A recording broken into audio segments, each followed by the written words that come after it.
Hi folks, this is Joe, the neighborhood gardener. This is not my first video that I've shot so far, but this is kind of my intro going into it.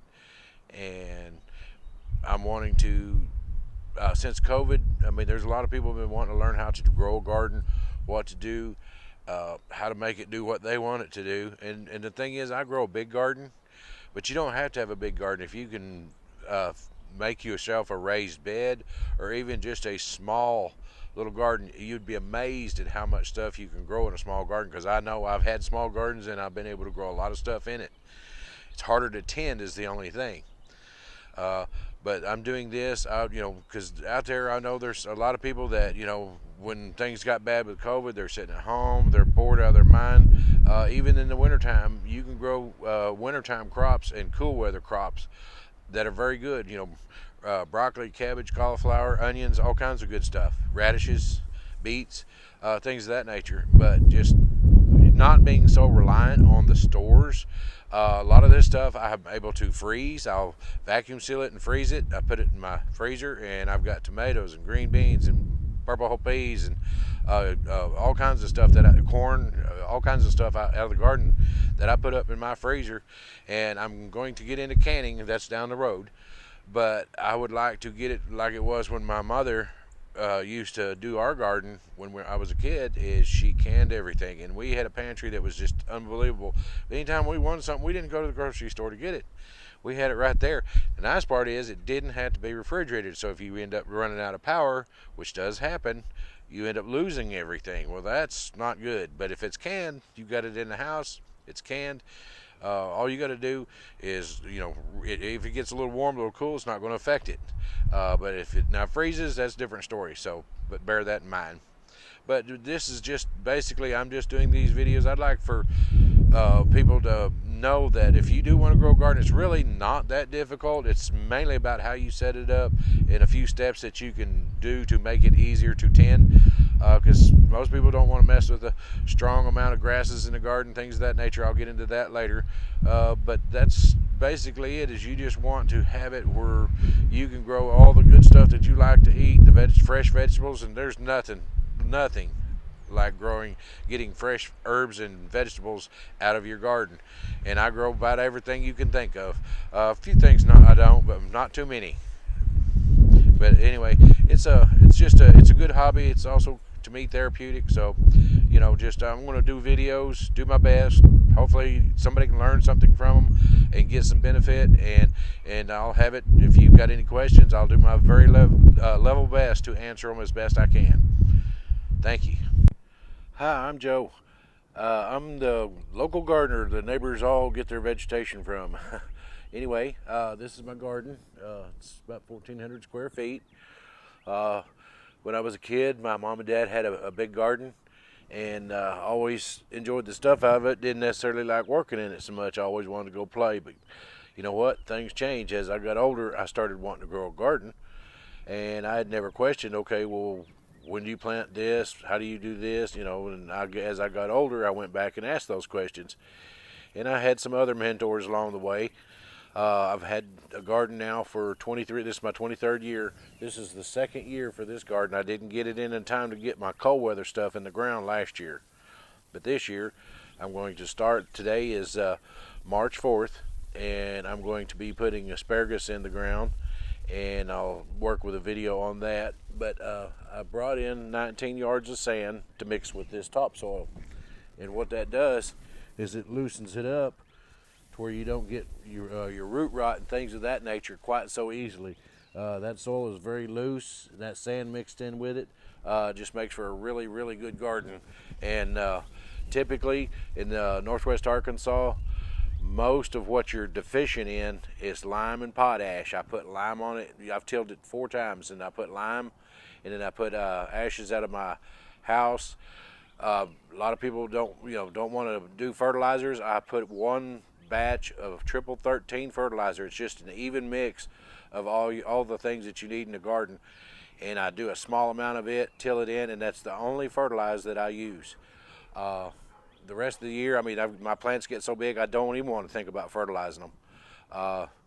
Last year, my okra plants, I had to pull them out with a 4-wheeler. That's how big they were. My tomato plants average about 6 feet, something like that. I had 12 plants last year, picked well over 400 pounds of tomatoes off of them. I don't want to pick that many, so I'm downsizing some this year. I have my rows set out with my stakes, and I've got those spaced at 5-foot intervals. I had them 6 rows with 4 foot last year, and you couldn't walk between the tomato plants. They were so big. So needless to say, I'm downsizing on some of that. But we'll go over, I'm just going to do some different videos and go over a few things that I've learned along the way, and hopefully somebody out there that wants to get into gardening, doesn't really know what to do. I'm going to go do videos step by step, how I do it, why I do it, and that kind of thing. But we'll start with asparagus and garlic bed over here. And I'll set that up and we'll do a video on that here shortly. Hi, it's Joe again. Just giving you all a heads up. This is what I did. I put my asparagus roots in the ground, and they kind of look like octopus tentacles. And basically, there's a crown with the roots, and you take that and fan that out to where those roots lay out flat, but make sure that that crown is pointed up. And you dig a trench about 6 inches deep, and then you cover them with 3 inches of soil, water them in good, and then after they come up and get a little bit of height on them, then you pull about 3 more inches of dirt in on top of those. And the garlic is just real easy to just pop in the ground. And all I do with it, hopefully this will come out pretty good. I just take that garlic and just stuff it right down in the ground where it just barely does go under the soil, because once you water it in, those tops are going to want to stick out just ever so slightly. And then, of course, you can see it's quite a bit of garlic. But now here's the asparagus roots. You can see that they're basically look like tentacles. And I put them, it says 12 to 24 inches apart. I tend to go a little closer together because I know my garden will grow it. It just does that well. But you can see there's a bunch of them. This row is probably 20 plus feet long, and I'll fill it up now. And as I fill it up, then after I get it done, get it filled up and covered up, I'll water it in, and I'm done for the moment. Hello everybody, this is Joe, the neighborhood gardener. I was just going to give you an idea of what I'm doing today. I've actually got 6 broccoli plants, 12 broccoli plants, 6 cabbage, 6 cauliflower, 6 Brussels sprouts. I'll be planting onions, lettuce, two varieties, spinach, salad onions, radishes, beets, I think that's it. I'm not dead certain on that. I've got a lot of planting today. But anyway, getting all these cool weather crops in, because we're still going to have some evening cool temperatures down to upper 20s to low 30s in that range. Your warm weather crops will not survive that. These plants here, unless it gets really, really cold, they're hardy. They can tolerate the cold.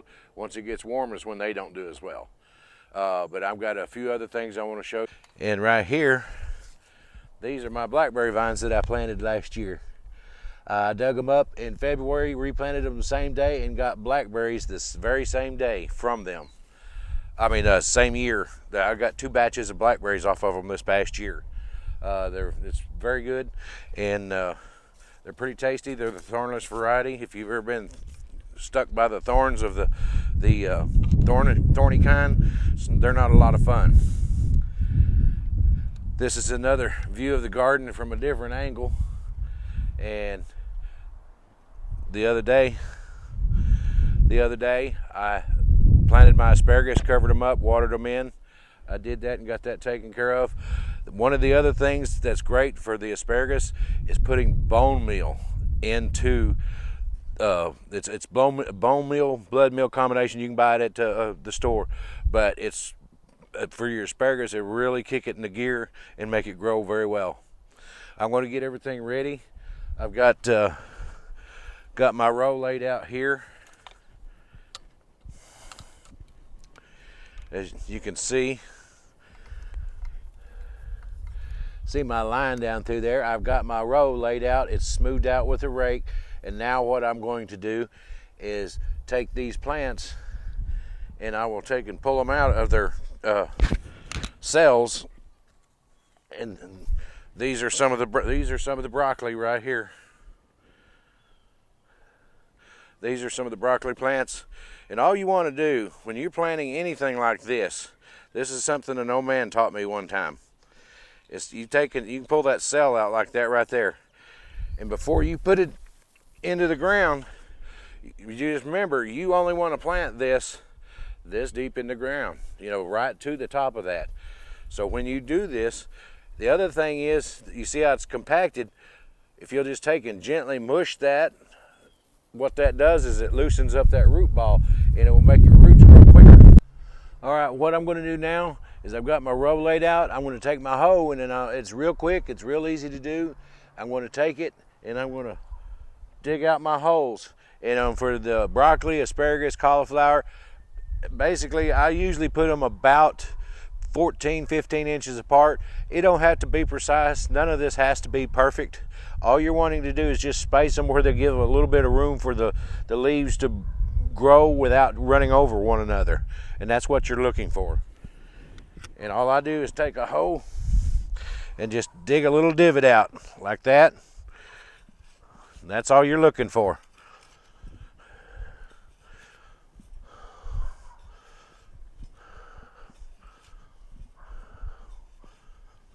Like that right there. All right, guys, I've done 3, and I'm going to show you here what I'm doing. All I'm doing is mushing that root ball a little bit and making sure that I get it down right level with where I want it to be. And then I bring my dirt in, and I'm mashing that down. You want to bring that in here, little stick, get that out, and then just kind of press it down around that plant, and then create you a little trough that runs around that plant, just like that right there. That gives you a place to water it. That water will sit right there, and it'll go straight down on those roots. You're not wasting water on anything else. It just conserves water so much better that way. Just mash it a little bit, not real hard. Just kind of loosen it up. And then bring it back in and do that right there. And it's just repeat the process over and over. But I tell you what, you'll be amazed at how pretty these will be. And as summer goes along, I'll be putting out videos of how this grows, and you're going to be amazed at how big some of this stuff will get. And I've had a lot of broccoli heads in that caliber right there. That's a big broccoli head. You can't find them in the store like that. I had some this past year. There's leftovers from fall planting, but I've had them do that, and the broccoli, cabbage, cauliflower, all of them have gotten very big like that here. They seem to grow real well in Northwest Arkansas. But I enjoy it, and if you've had a bad day at work, you can come out here and be working in the garden and do a little bit of work in the garden, pick some stuff, whatever, and you'll be amazed that it's kind of therapeutic. You'll be so much more relaxed. The bad stuff that happened during work, you won't even remember it. But now I'm doing this. But the other thing is I added the sand to this soil, and you can see, I mean, it's just exactly what you're looking for soil. The more compost you can add into it, the better over time. I've got some compost tumblers, some compost on the ground. I eventually would like to get a different setup. These are not working quite the way I wanted them to. But anytime you can add more composted vegetation of any type into your soil, but now don't do wood. Wood's not a good thing because it's got this acid in it, and the acid's not going to help you. On some plants it might, other plants it'll hurt you. But if you'll do that right there, and just, when I get done, I'll come back and I'll water all of these in, and after that, boom, they're good to go. But now you keep everything wet for 2 or 3 days till they catch in, take hold, and the roots start spreading. And once they start spreading, they'll work their way down, and they'll get below this, and they'll get down there where that clay and that topsoil's at, and that's when they really kick into gear, because then they're getting the water and the nutrients from that down below down there. So just bear that in mind and show patience, keep them wet, and you'll be good to go.